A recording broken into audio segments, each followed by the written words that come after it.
Let's talk a little bit about homes because I actually brought up a point to you the other day, and I said it just feels like so many companies are buying and building homes, and it just seems like Absolutely. the personal ownership of homes have gone down. And so I know that you did a little bit of research that you like to share on this, but what's up with the ownership of homes? What is up with all of these companies? Am I just believing my own narrative, or is this something that's real? Well, you're believing what your eyes are seeing because it's absolutely happening.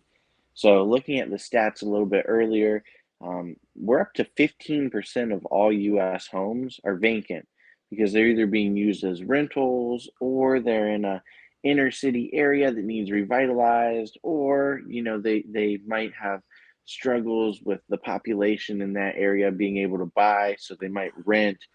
But when we know that renters like to bounce around a lot typically, right? And so Hmm. we've seen these trends continue where there are more homes that are empty than we'd like to see. So people keep talking about the home shortage. It's not necessarily a home shortage, it's a supply shortage of people that can actually buy these homes.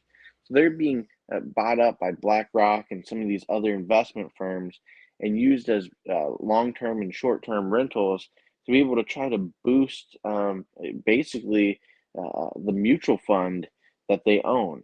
So they're buying it as an asset to go back into the fund instead of buying it, to be able to live there, right? Obviously, the Yeah. company has a different interest in mind than the average consumer.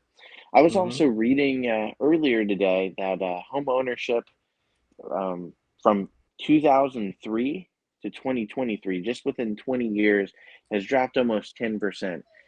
In 2000, home ownership rate of Americans was at about 70%.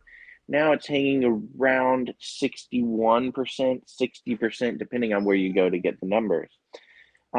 I think part of that is because of the competition. We've never seen these companies that invest really go into the single family market. We've always seen them own apartments or hotels or something like that, or resort. But now recently, we've seen these companies diversify the portfolio and go into a lot of those single family homes. So there's a lot of competition. That's probably not a good thing for the average consumer.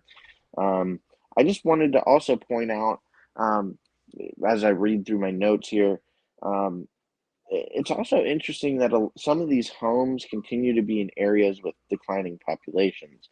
So we talked about that a lot as we go through the show about people that are moving from New York to Florida or Texas, or from California to Florida or Texas or Georgia, right? And Hmm.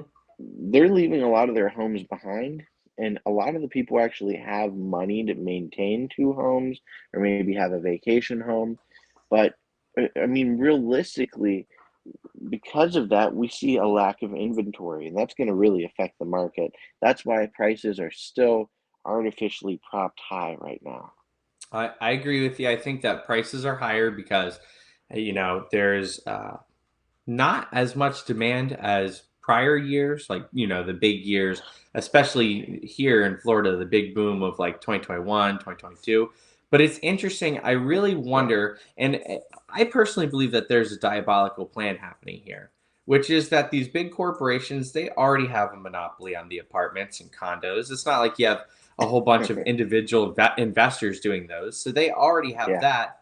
Their last plan to get everyone under their servitude where that you have to serve big government or big business is, hey, let's go ahead and buy up all the homes so that way families can only they have no choice, they can't escape to single family home because guess what, we own that too. I think that's a really diabolical plan that I think is in